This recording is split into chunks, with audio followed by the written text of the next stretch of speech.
Hello everybody! Thank you for joining us for our webinar on hitting your production targets by throwing out your old high base.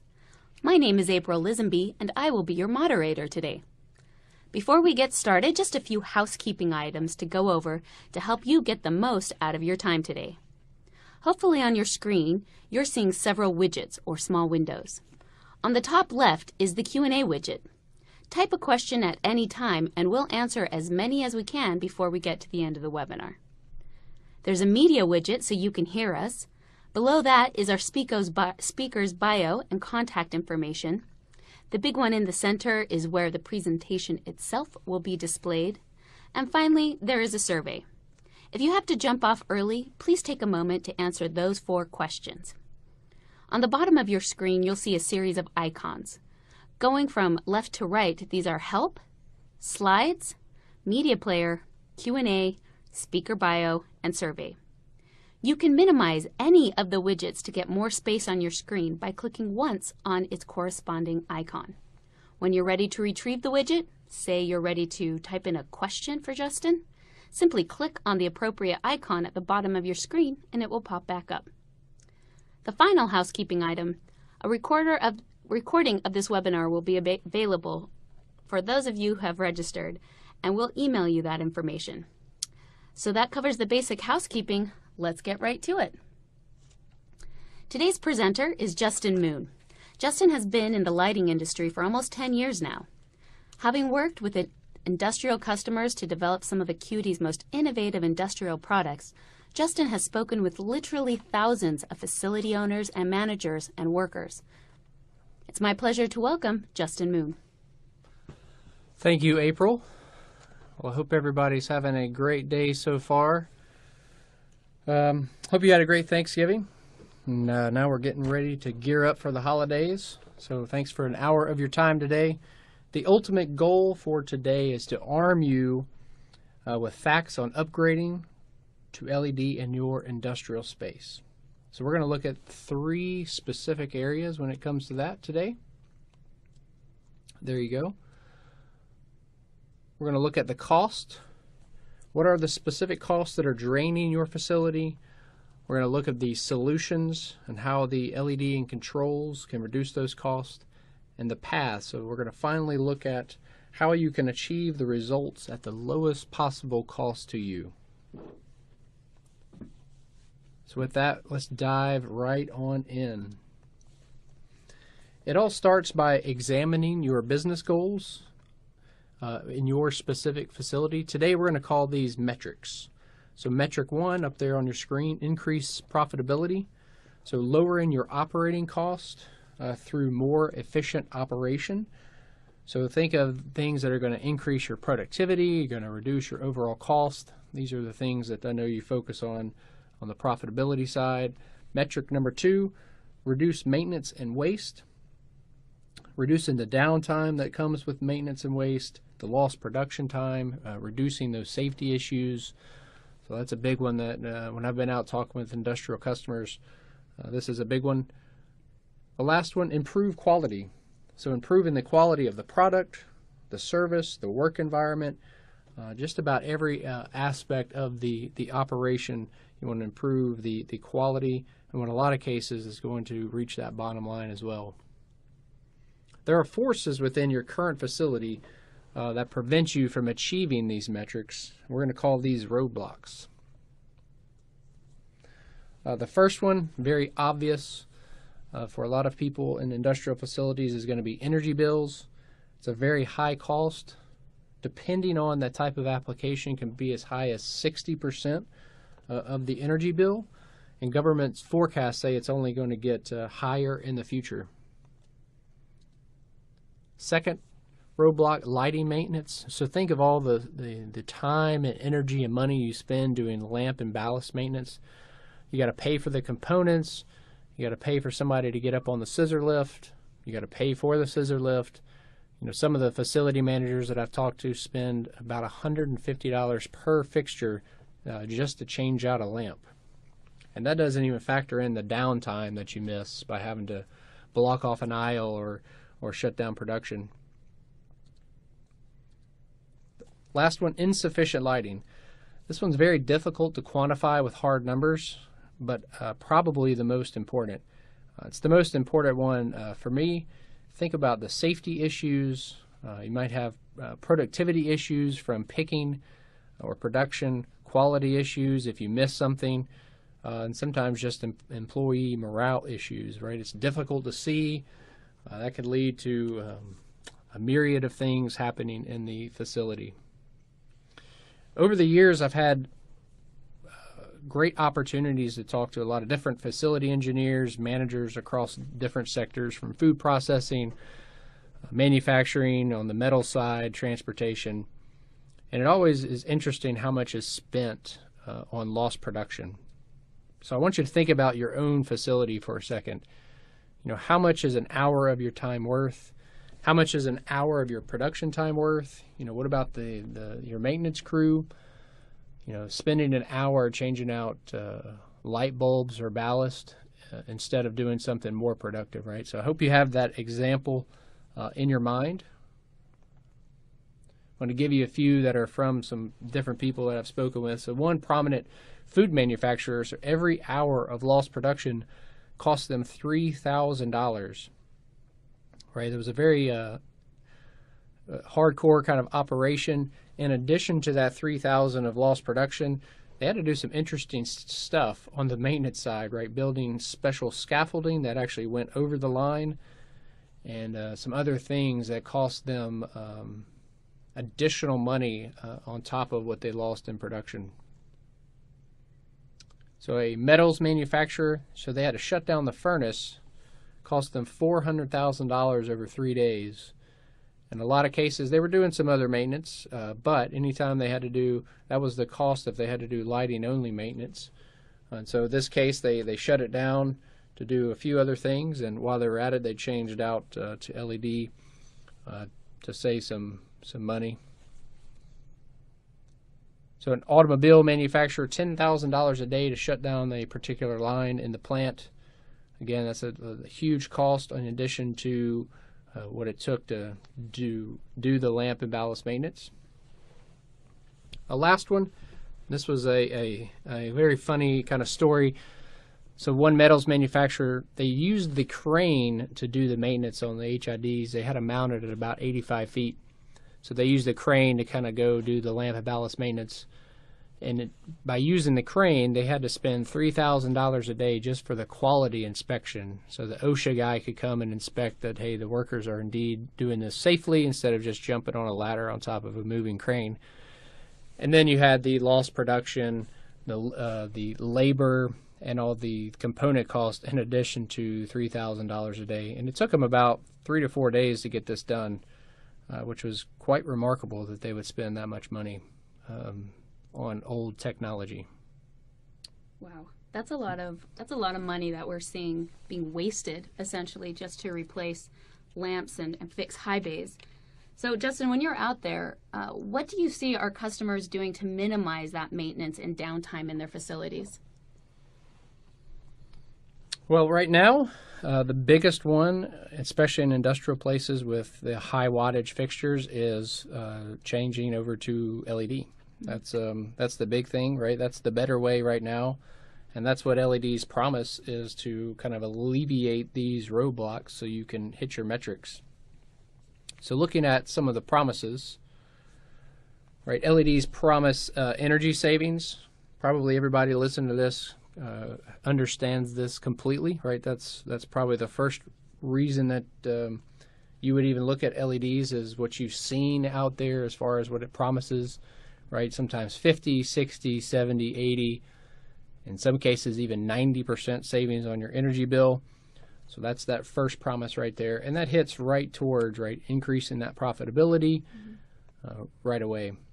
Second one, longer life and little maintenance.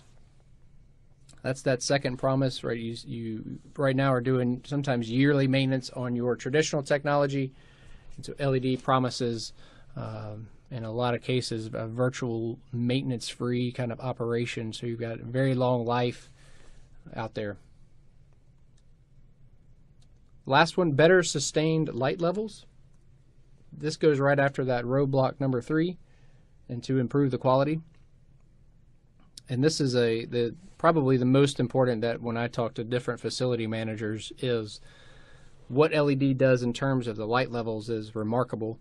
I've heard some great stories about it being able to improve the quality inspection, so now manufacturers are able to catch more ahead of time on the quality side instead of having to deal with it later on. So how do LEDs promise this? We're going to look at 5 specific areas for you to evaluate when you're looking at different solutions, and those are going to be efficiency, longevity, optics, design, and controls. So when you're looking at LED solutions across the facility, these are the 5 areas that you kind of want to get a checklist going. We've got one available. I'm sure there's a couple out on the internet that you kind of check off the box of these 5 areas when you're comparing different solutions. So efficiency, less wattage, less energy, less money spent. That's the bottom line deal with LEDs, right? And to achieve this, you got to look at the LPW, or lumens per watt, which I guess in layman's terms is essentially the miles per gallon for lighting. But just like with cars, the LPW is subject to outside forces. So if you drive around with underinflated tires, do you think you're going to get the stated miles per gallon on your car? The answer is no. Research shows that you get 10 to 15% less miles per gallon on your car. Likewise, when you're looking at LPW as part of a system, what is the LPW going to be at different temperatures or different environments? So that's something you got to look at. A lot of cases, the LPW that's stated on a spec sheet is at 25 C or 77 degrees Fahrenheit. You need to be able to calculate it, especially in industrial spaces when you get up to 130 degrees Fahrenheit, 120 degrees Fahrenheit, be able to calculate what your lumens per watt is going to be then. I've seen a lot of competitors, great lumens per watt, at room temperature, but when they get up to 100 to 120, they lose 50% of that LPW. So while you think you're buying a great solution, you're really not. You're really buying something that's in a lot of ways inferior to what you have today. Second one, longevity. So how long will this LED luminaire last? Right, that's the million-dollar question. That's the one you should pretty much ask of every solution that you look at. The first step to ensuring that the solution will last many years is to evaluate the thermal management system. So this is the system that will basically affect the lumen maintenance of the solution across those different ambient temperatures. So sometimes you'll have a poor system that's going to have rapid light loss and component failure, all the way to a very superior thermal management system that's going to use a lot of die-cast parts and be able to dissipate the heat well. And you're going to get a lot of long life and little maintenance of basically that promise of LED. So that's something you got to look at to make sure that the system design is part of that longevity. Another key piece of longevity, especially in industrial facilities, is going to be surge protection. Nothing can wreak havoc more on unprotected LED solutions than surges. So always make sure that the solution has adequate levels of the front end protection. So look on the spec sheet. It should be clearly marked if the manufacturer is providing that on there. And so there's a couple ways that could be done with the driver. You could also have that as an option. A lot of drivers have 6 kV front end. You can get options of 10 kV and sometimes even 20 kV. So that's something to look at and evaluate when you're looking at different solutions. Optics is the third one. So visual comfort is critical for that safety and productivity, right? If your metric was to improve the quality and insufficient lighting is kind of keeping you from that, optics on your LED side are really going to be the key driver to meeting that roadblock and then getting the metric going. The right optics can ensure the right light levels on task, which could improve the productivity. You'll be able to catch some more stuff on the quality inspections. In a lot of cases, raise employee morale. Prismatic optics do the best job of getting the right light where it's needed without the harsh glare. I don't know if you've ever stood under a 24,000 lumen high bay that didn't have a LED high bay that didn't have a lens, but it can be quite excruciating sometimes. And the last time I did it, I couldn't see for at least 5 minutes after the fact. So that's something to think about the next time you're evaluating LED high bays, is to remember some experiences you may have had and been blinded by harsh glare. The fourth one, design. So your system design is another way to differentiate. Having the right temperature ratings, the right IP or ingress protection ratings, and the right maintenance-friendly features ensures that the solution will last for years. Right? This is where you kind of look at everything holistically. Right? Everything is part of one design, and basically it's meant to give you the longest life and serviceable life out of that fixture as possible. So that's where you need to look at, is it going to last in my operation if it's a high ambient?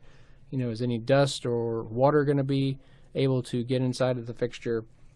Will I be able to have access to the components, or is this considered a throwaway fixture? Right? You're not making an investment in something to be thrown away in a few years. You're making an investment that's going to hopefully last you a very, very long time. And then finally, controls. This is a critical component to achieving more out of the system. It is vitally important, especially some cases where it's going to be mandated by codes. But we've got a pretty good portion coming up around control, so we'll wait for a few slides on that. So knowing what to look for is a good start as you go across the entire facility, right? You've got a ton of different applications around the facility. You've got high bays that are going to be required in your manufacturing warehouse areas, low bays and task lighting in your inspection areas and areas with lower mounting heights.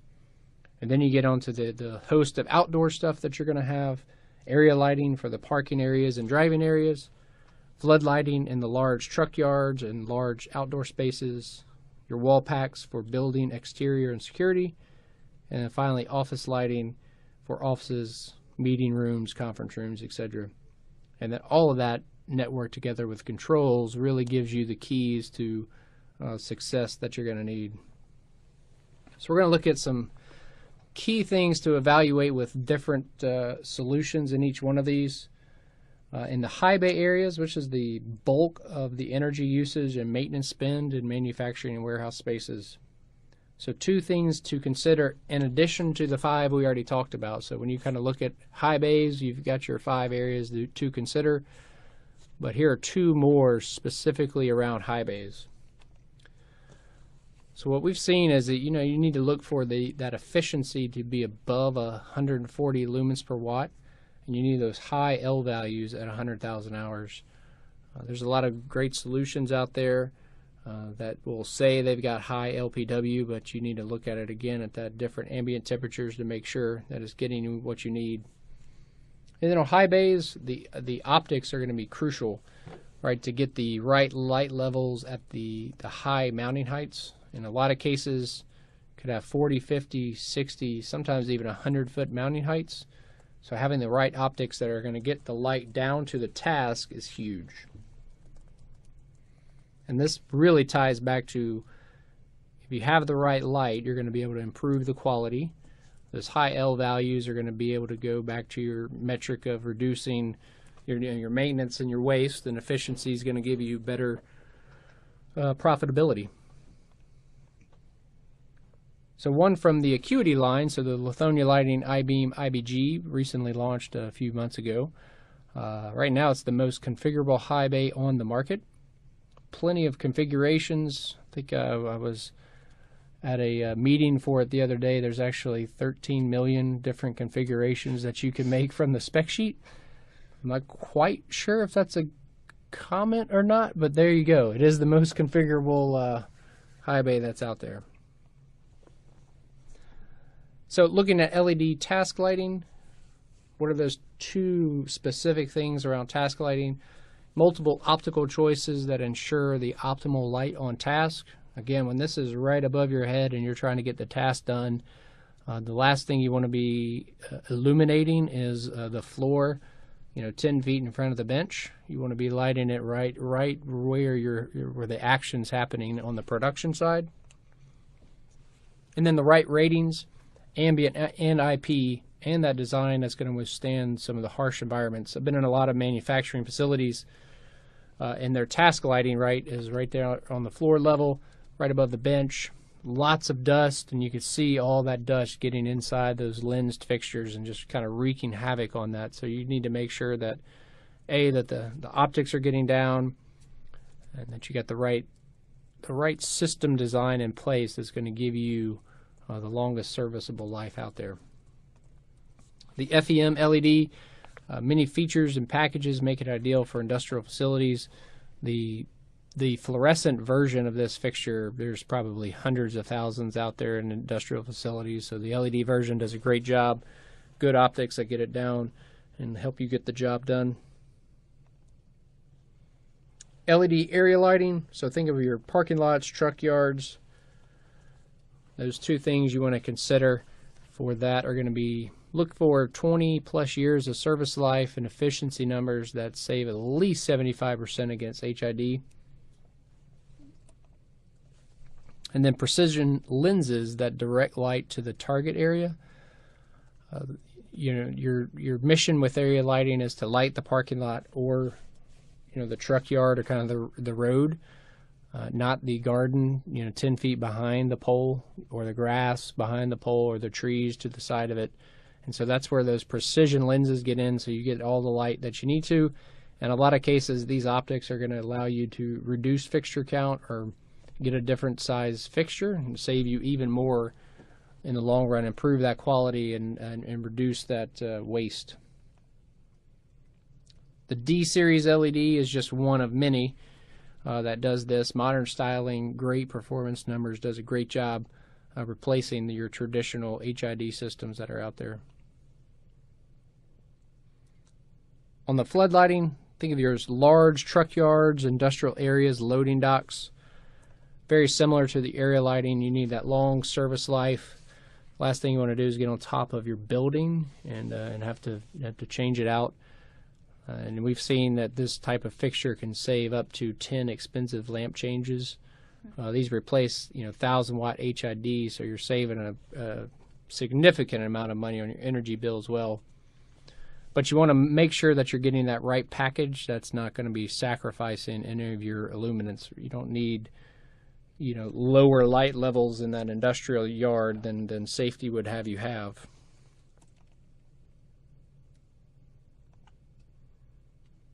On your building mount LED wall packs, think of those walkways, loading docks, other areas requiring additional safety and security. Those two things. Input, look for the input watts of a 400-watt HID. That will ultimately save you around 70 to 75% in energy. And then again, going right after that, improved quality and have better sustained light levels. Those optics that are going to maximize the spacings and eliminate the hot spots. One thing with that traditional HID wall pack that looks similar to the screen, a huge hotspot pretty much right below the fixture, so that LED version has much better optics that spread that out and have it a little bit more uniform, so it maximizes those spacings, eliminates the hotspots. In a lot of cases you can remove fixtures or go down in a lumen package and get better light. That TWH LED wall pack looks just like that HID version, very easy to change out. Saves great on energy and maintenance, all with that familiar design. And then finally, in the office areas, so whether it's your personal office or your meeting room, two things to consider, at least in today's office, are going to be efficiency above 120 lumens per watt, high L values at 60,000 hours.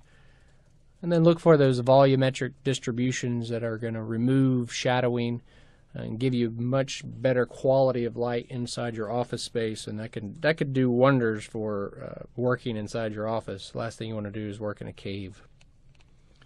The BLT series LED gives you that clean design savings you would expect from a Lithonia lighting indoor fixture. So while LED lighting certainly gets you some great results, adding controls, what we mentioned right as that fifth option there to look at, really boosts what can be done. But first, we're going to do a quick level set. What is light control? So a very long definition there for you to kind of read and maybe write down. Essentially, right, it's the ability to regulate the level and quality of light in each space for specific tasks and situations. And the ultimate goal with doing this is you get better quality of light and you save even more energy.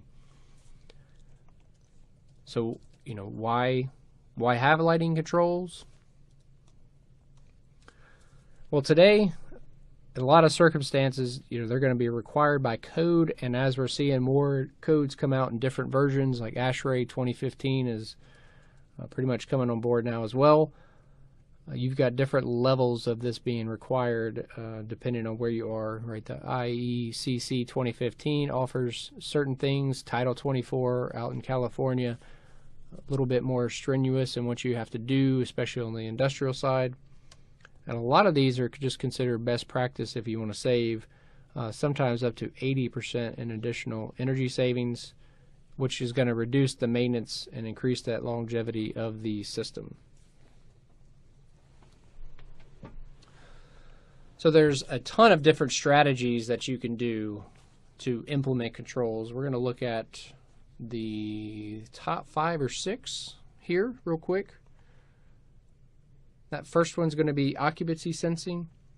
So this is the most common one employed today, right? This is where the sensors automatically turn on when somebody comes into the space and then either dim or turn it completely off when you leave the space. And that's where I think a lot of people don't understand is, occupancy sensors can just dim. They don't have to turn off completely. And so if that's a requirement in your facility, like it's been in a lot of facilities that I have visited, where they don't need the lights to ever turn off, you could still use occupancy sensors and they'll just dim down to 10, 20, 30%, whatever you preset it to be out there. A good example is I was in Pittsburgh 2 weeks ago, and we walk into the warehouse part of the manufacturing facility, and they didn't really use sensors. And so, all the lights are on, and the entire time I was at the facility for about 2 hours, there was only one forklift that went into the warehouse for 2 hours. But the lights were on for all 120 minutes.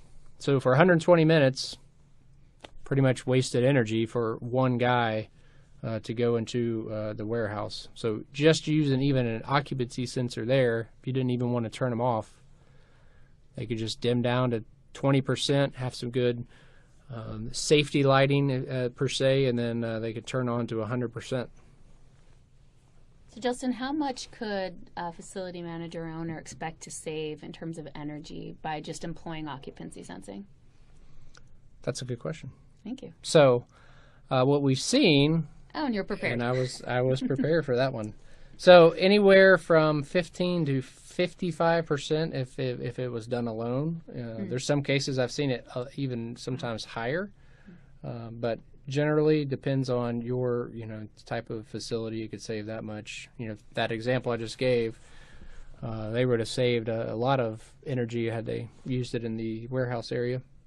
And obviously it depends if they're dimming or turning it off and how often those spaces are used. That's right.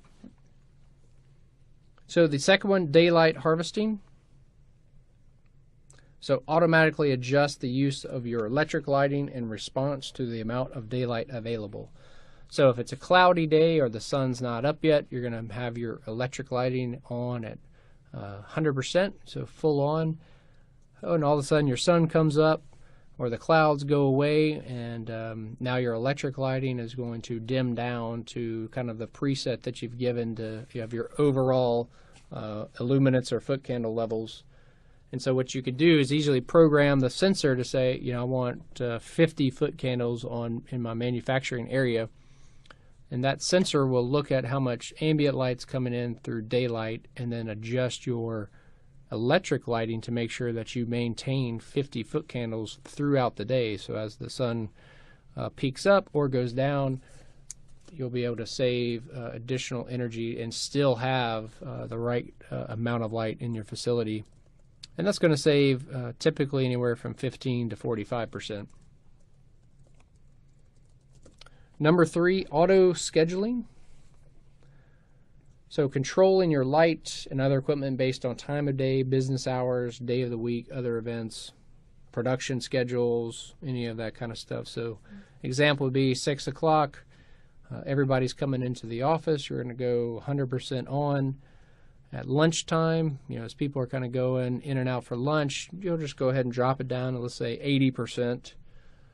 Keep that on for a couple hours. And then at 10 o'clock, when everybody goes home, you want to drop it down to 20%, right? You still don't want the lights off at 100%, but you want to have some good security lighting, so you can drop it down to 20% for the night and reap all those energy savings benefits.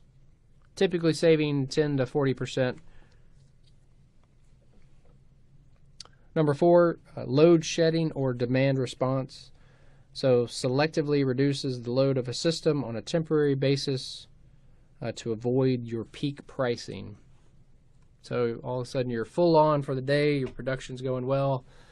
Let's say you get that demand response signal from your utility that you need to reduce your electric usage, so you're able to do that seamlessly with the lighting controls and your lighting. This can also be used to help you avoid the peak pricing.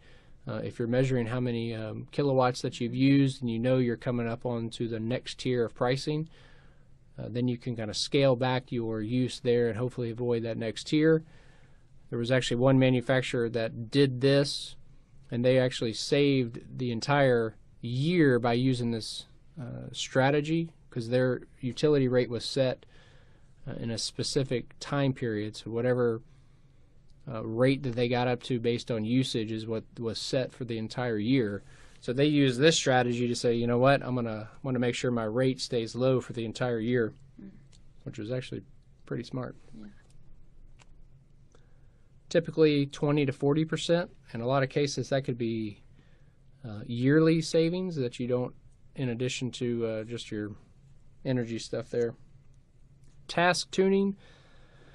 It's kind of a niche strategy so your light levels in the space can be trimmed or turned to less than 100%. Studies have kind of shown that the human eye can barely perceive a reduction of up to 20%. I don't know if you've seen an LED fixture that's been dimmed from 10 to 80 and actually watch it go down, but it's very difficult to kind of tell the difference between 90 and 100% and 80 and 100%. So this is one of those strategies that you could squeeze out some additional savings that's going to increase that profitability. So in addition to these, you've got the other kind of strategies or capabilities that the lighting control software will give you. One is going to be reconfiguring the space as needed on the lighting side and any operations changes. So you can pull up the software. You've got your floor plan, so you can regroup and rezone fixtures based on what's going on, change the schedules pretty easily.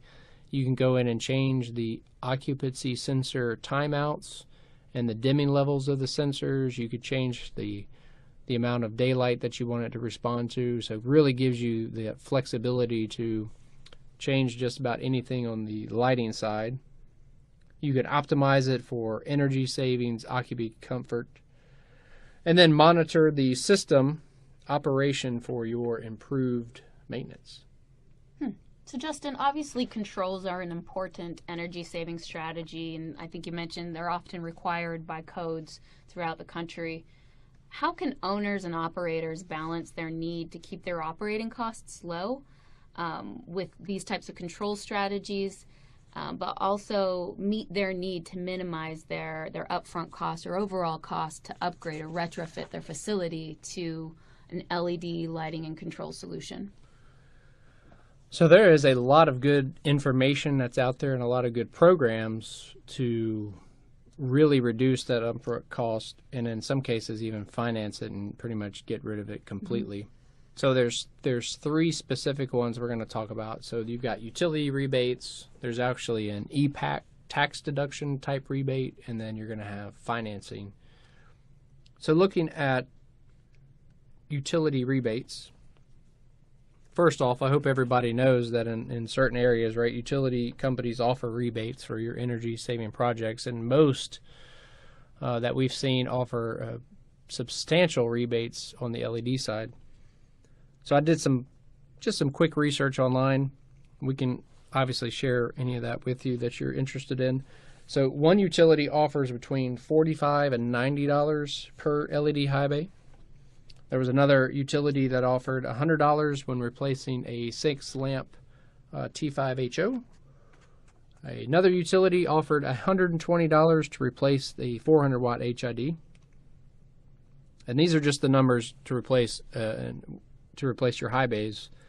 Most rebate programs also give money for all of those spaces that we talked about earlier from an industrial side, your task lighting, area lighting, outdoor lighting, and your office lighting as well. So we got a quick example of what this actually looks like and what rebates could really mean on that upfront cost side. So looking at a scenario where your electricity rate was 10 cents per kilowatt and you operate about 18 hours a day. Your baseline system is a 6-lamp T5HO. You have 250 of them. And they use 365 watts per fixture. Obviously, your install cost is zero. So that type of system, just on the energy side alone, is about $60,000 of energy cost a year. So looking at the new solution, the IBG24L, let's just assume now that it's a 1-for-1, even though in a lot of cases you can reduce fixture count going to LEDs. So your new fixture is 150 watts per luminaire. Your total install cost to include the labor was $75,000. But in this case, we got a $100 rebate per fixture, so which that dropped down the total install cost to $50,000. You can see your $24,000, almost $25,000 in annual cost. So in this proposal, you've saved $35,000 in annual energy savings. At a 1.4-year payback with the rebate and a 2.1-year payback without the rebate. Mm-hmm.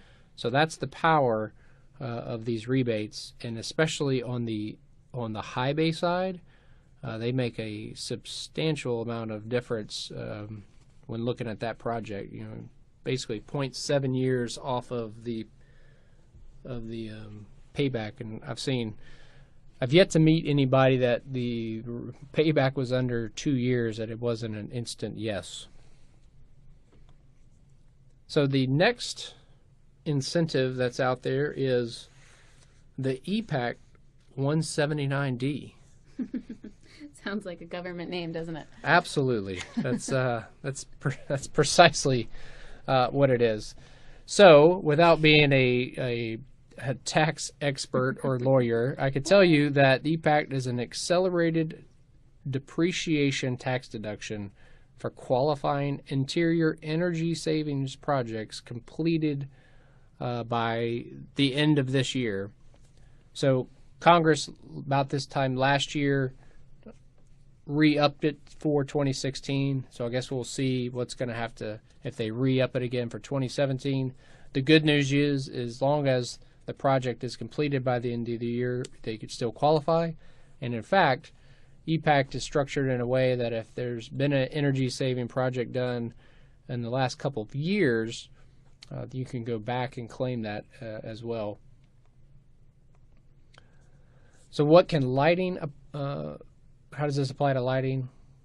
So that amount can range from 30 cents to $1.80 per square foot of the facility.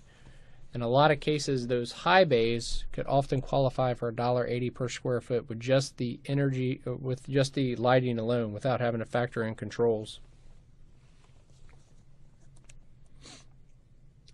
So projects done after 2005 may still qualify.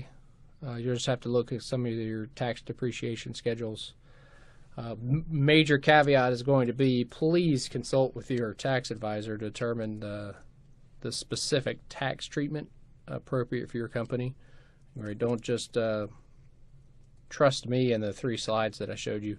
Acuity has a great training website for it that you can find under our resources tab. I think under energy rebates on the acuitybrands.com. It does a great job of giving you some training and some other tools as well to kind of look at that. The last way to make upgrading even better, so let's say you qualified for a $100 utility rebate. Let's say you were able to get a pretty good amount of tax deduction off of that as well, but that just wasn't enough to turn the needle. The last thing you could do is going to be on the financing side. And this is really that 100% financing of the equipment and the installation, which is key. You can do both within this program. And that removes one of those biggest challenges to upgrading, which is that upfront cost. This allows you to be cash flow positive every year, including year 1. So you pretty much eliminate that upfront cost mentality. You're able to reap those savings from day 1 and then be cash flow positive. And there's a number of different ways that this program can benefit you in the long run. So let's do a quick recap.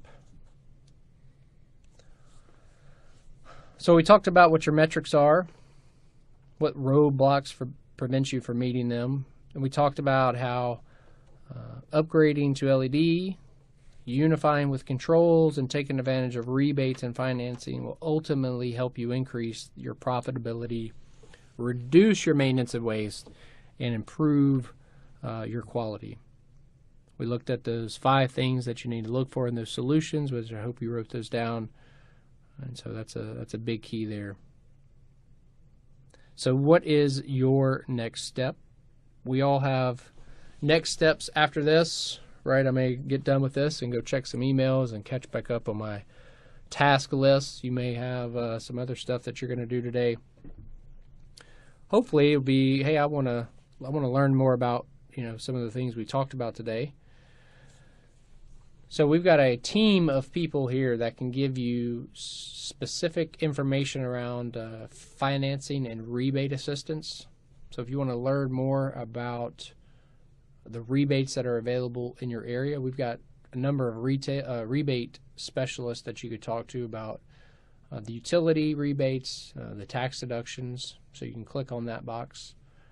Maybe you want to learn more about the financing and leasing options that are available for your upgrade.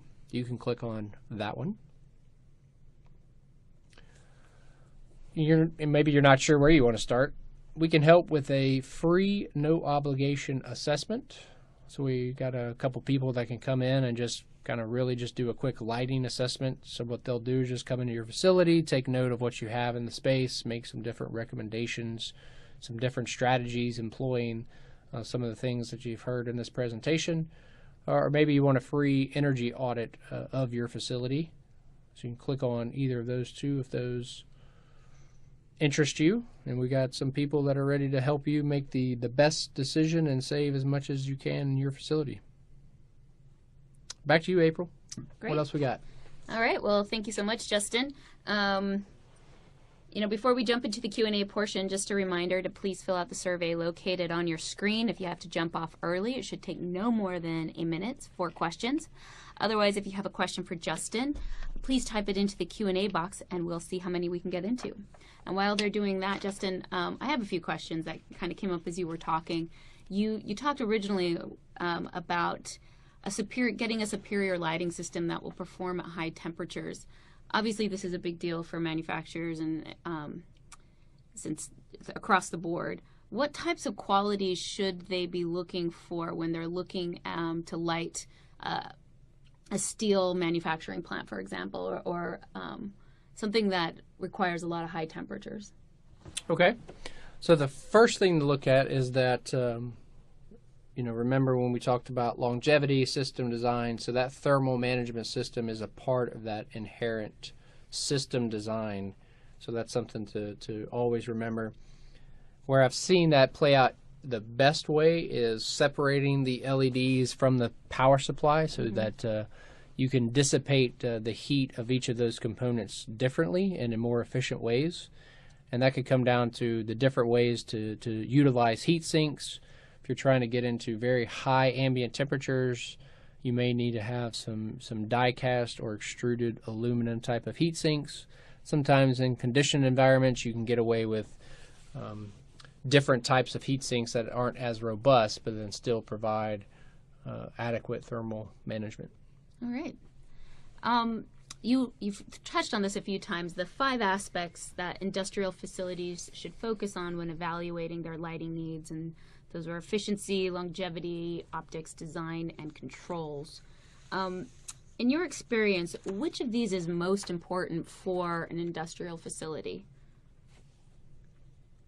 So let me answer it 2 ways. The first way as a politician and say that No. they're all equally as important as each other, right? But all kidding aside, you've got to look. Each one is very important, and if you just focus on one, you can maybe ignore things that you shouldn't. If I had to choose, I would definitely say for industrial, I've noticed that is longevity is number one, and you are buying an investment, and you're wanting that investment to pay off in the long run. The last thing you want to do is to have to call back that scissor lift that you weren't expecting to have to use for lighting maintenance to change out a crummy LED high bay that didn't last as long as you wanted it to. Great. All right. So a question from the audience. What does IB5X mean on the cut sheet for the IBG? You went through the IBG earlier in the presentation. What does IB5X mean? So that would mean that we have tested it to be dust resistant up to 5. So the IP ratings go to 6 on dust and pretty high, like 9 actually on water. So the X would mean that we actually didn't test this for any water ingress, just being more of an open type style LED high bay. So we tested it to the 5 level on the dust side, which means it is dust resistant. So only very, very, very, very, very, very fine particles of dust could get inside the lens, and at that point, you're pretty much, it's a very good solution for IBG. Great. So here's another question. Are the rebates that you talked about a one-time deal, or can it be renewed in subsequent years? So the rebates, tax rebate, or the utility rebates are a one-time deal. So when you get the job done, you basically submit for the utility rebate, and then you get all your money. So that would be a one-time deal. You would only get subsequent years if you did more jobs. More upgrades. Got it. All right. So here's another one. Are occupancy sensors typically used or not in high bay manufacturing areas? That's a really good question. So occupancy sensing is one of those strategies where it makes the most sense in warehouse spaces, and in other areas of the manufacturing plant, you want to do a different kind of a grouped ox sensing strategy instead of having fixture level done. Why is that?